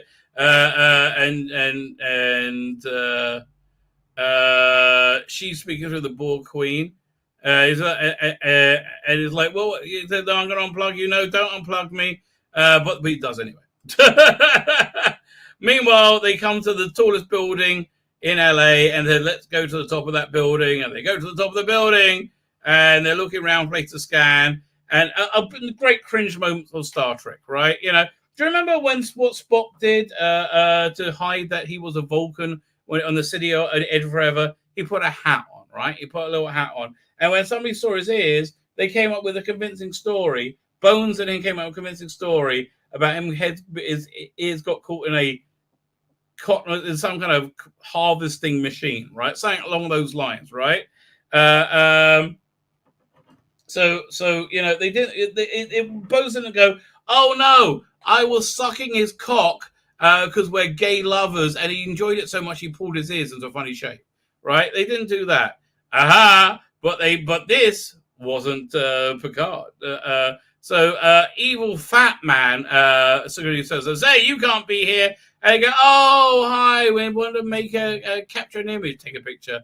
This is where we met, and we just got engaged, and you know, Frank let us in, and we want to go to the same place. Come on, you don't want to be Frank to be more fun than you. He said, no, you can be you. I'll be more fun than Frank, and they let him in because they're gay lovers, and everybody loves a lover.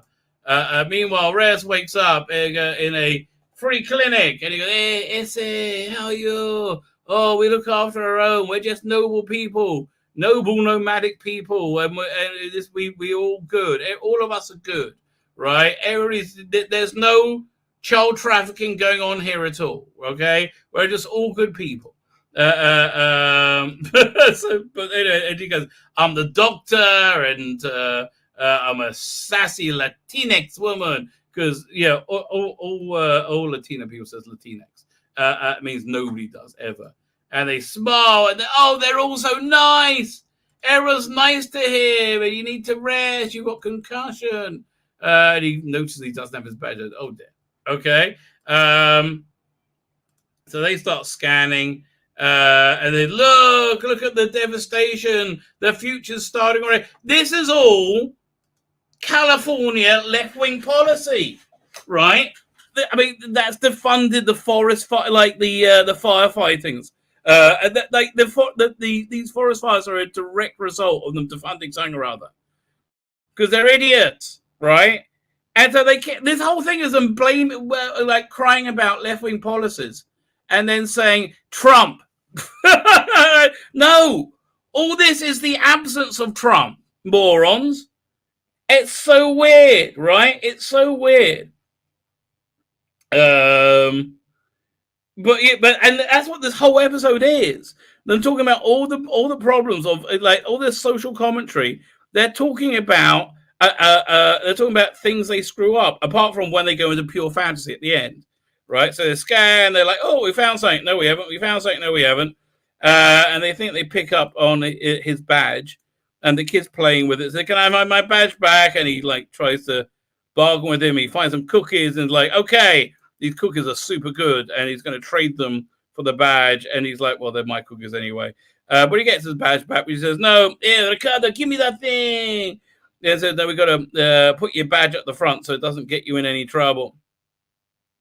You go finish your homework on the no Rick and Morty. Ay caramba. You don't want to, otherwise you're going to have to go and work at your cousin's in the as a mechanic, as every Latino person does. Sorry, Latinx person does. AS. This is so racist. Anyway. So they cleaned his clothes for some reason. That's awfully nice of them. This is the nicest place ever. Meanwhile, back on the ship, it's nighttime over there for some reason, and the Bull Queen's awake, and Picard and she's bargaining with him, like, okay, I want a new pair of legs, but right now I'll just take your ship. He's like, I'll tell you where what's the name is. I just want your ship. And Picard's like, no. Well, do I look like Biden to you? Right? He's like, yeah, you kind of do. No, that's non-negotiable. Meanwhile, another everybody's just nice. Hi, we're Hispanic people. Oh, yes, just look after everyone. Where's the money coming? No, don't ask. Then it all goes bad. Da, da, da! The white man shows up. Woo! Here's ice. Now, listen. This is LA, right? LA right now. They're there's been, 2 million illegal aliens coming across the border since Biden came in because there's no deterrent from whatsoever. I mean, I'm not making that up. There is no border security whatsoever. Who do you think these ICE are? Yeah, there's catch and release. It's I don't know what bizarre world they think this is happening. Oh no, ICE is here! Everybody go hide! Oh no, they're so mean and we're so nice. We're good people. We're not trafficking children for sexual exploitation. Do you know the explosion in child pornography since Biden became president? It's tripled. They've tripled the amount of child pornography they're catching now. Not that it matters. Their new Supreme Court judge thinks that child pornography just isn't a big deal, right? There's this one case, and it just blows my mind. This guy had 600 pieces of kiddie porn, right? And the because of the volume, it goes by how many pieces you have to your sentence. So the sentencing guidelines is you've got like 48 months, right? And the prosecution was asking for 24 months. And she said, you know what? Because the internet is so easy to get kiddie porn, you can't charge somebody's own. So I'm just going to call it 3 months, right? 3 months for 600 pieces of kiddie porn. And there's this weird,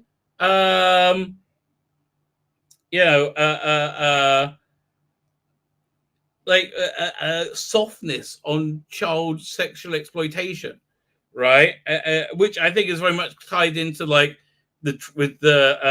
whole transgender thing. Again, if they can make you say a lie, if they can make you say something you know to be a lie, right? They can make you do anything, and I think that's what it's about. Really, I really think that's what it's about.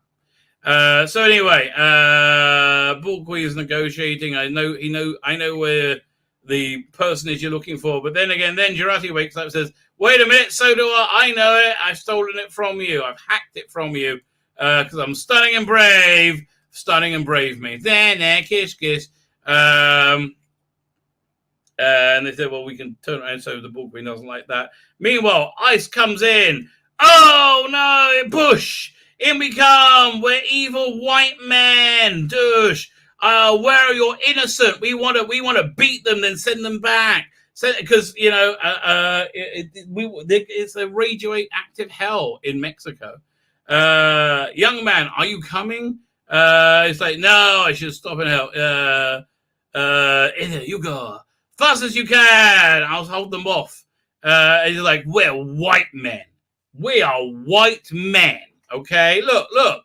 Says, my name is Officer White Men, and here's my white men that's with me, being white men. And if they're not white, they are white, right? White men, because white men are the problem. You're a white man. What are you doing here? He's pretending to be a doctor. And he's saying, listen, we got to look after this kid. So wait a minute. That looks pretty fresh, that Band-Aid. Like you're a patient. Where's your ID? Okay, this is illegal. What else is he doing? He has absolutely no cause to... what crime did he suspect this person of committing? He has no reason to give him his ID, right? You can absolutely refuse to give him... And this is LA, when there's no border security. What are they thinking? No, let's just throw them in jail because we treat them all. We're racist, right? Racist. And off they go, and he loses his badge, and that's the end of the episode, right? Because racism bad, and the world is racist. Oh, so dumb. It's so dumb, right? It's just dumb. Oh, not a fan. Let's have a look at Bounding into Comics. Oh, we could look at that Radio Times article, but really, who gives a shit? I mean, it's my bottom line. Hang on, where is it? Hang on, try again. Bounding into Comics. Do they have a trailer out yet for War Doctor Genesis? I am quite looking forward to that. That looks like a really interesting release. God, man, why is the world so messed up? What's going on over there? There's a lot of weird stuff I'm looking at right now. As I look, share screen. Come on, you can do it. Where is it? All right, we'll try again. Democrat Cages Limited, says Jekyll and Hyde. Exactly. Who built the cages, Jeff? Reality doesn't matter, right? Reality doesn't matter. It's the weirdest thing, right? It's so strange. What are we looking for? Barrigan. It's like inflation's a good thing. It's transitory. Hunter Biden laptop is Russian disinformation. None of it matters. That's the weird thing. It just doesn't freaking matter. But something that does matter, man. I got to do a video about this.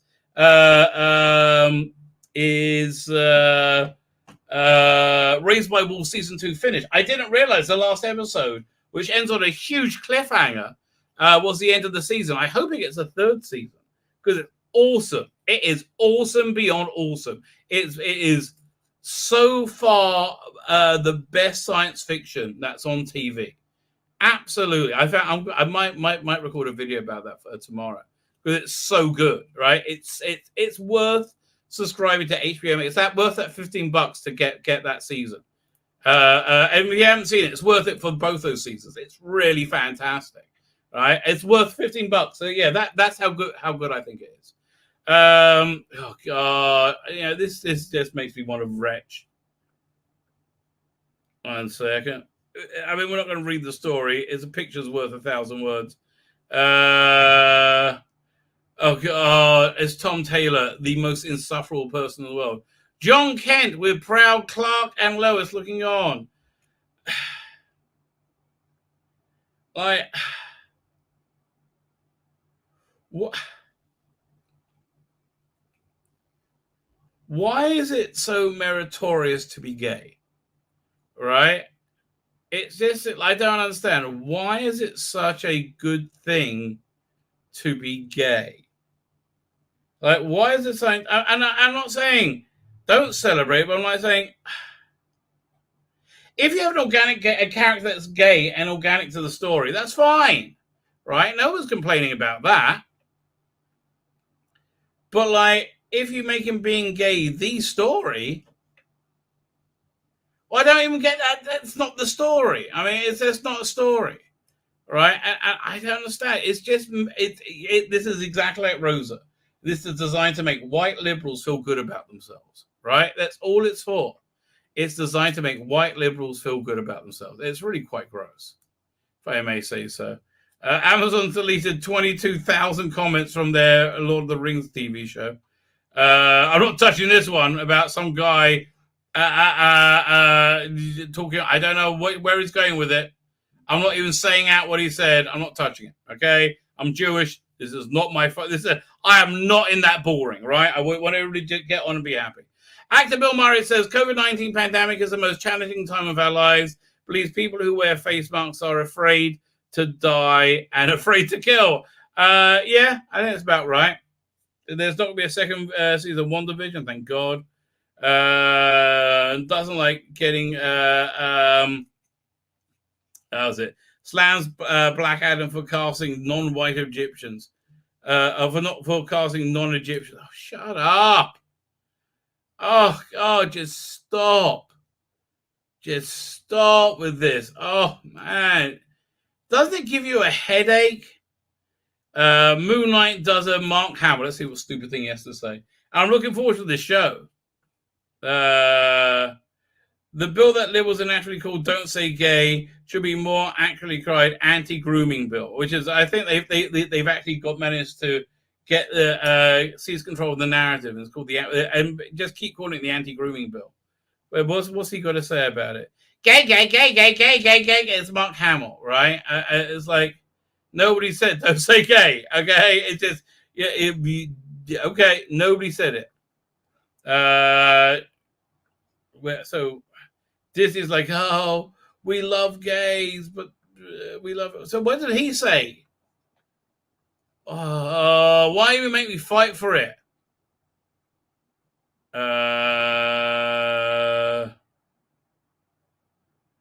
At a virtual press junket to promote Oscar Isaac, responded to the bill with Variety. He said, I guess my comment would be gay, gay, gay, gay, gay, gay, gay, gay, gay. Yes, it's absolutely a ridiculous law. It's inane. It's insanity.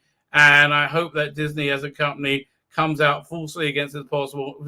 Okay, what was it and that actually says, Oscar? What was the language of it that you think is ridiculous? Like specifically, do you think it says don't say gay? Right? He's saying it. No. In fact, here, let me show you what this is about. In case you didn't know. So, do we get any?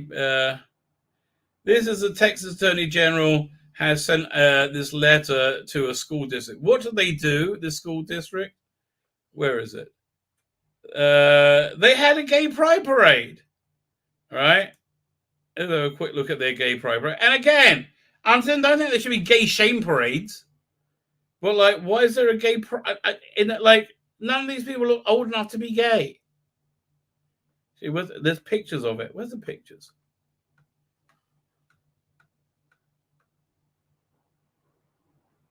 Hang on. Have to go to Libs of TikTok. Don't let me go to Libs. Hey, fine. We'll go to Libs of TikTok. Oh God, this is a what's it called? A rabbit warren. No, what's that word? I don't remember. Yeah, is this opening up? No. So you have like this guy with a 4-year-old girl holding a gay pride thing. It's weird, right? It's just weird. And so she posted, I want all our LGBTQIA students to know we're proud of them and will protect them against political attacks. Who's going to protect you, darling? Moron. Is this thing opening up? Oh, man, come on. Interwebs not working well. Fine, you know what? I think it's the universe talking to us. The universe is saying, Tzvi, it's time for dinner. Okay, it's time for it's time for dinner. It's the weirdest thing. It's the anti-grooming bill. So think about that. Why am I going for that? I don't know. I got a bit of curry left. Again, next week, well, it won't be an issue. Just add the potatoes, baby. Just add the potatoes. Fine. Rabbit hole. There you go. Rabbit warren, rabbit hole. I guess rabbit hole. Everything rabbit hole. So is this bill. That is true. Fine. I'm hitting the end broadcast button.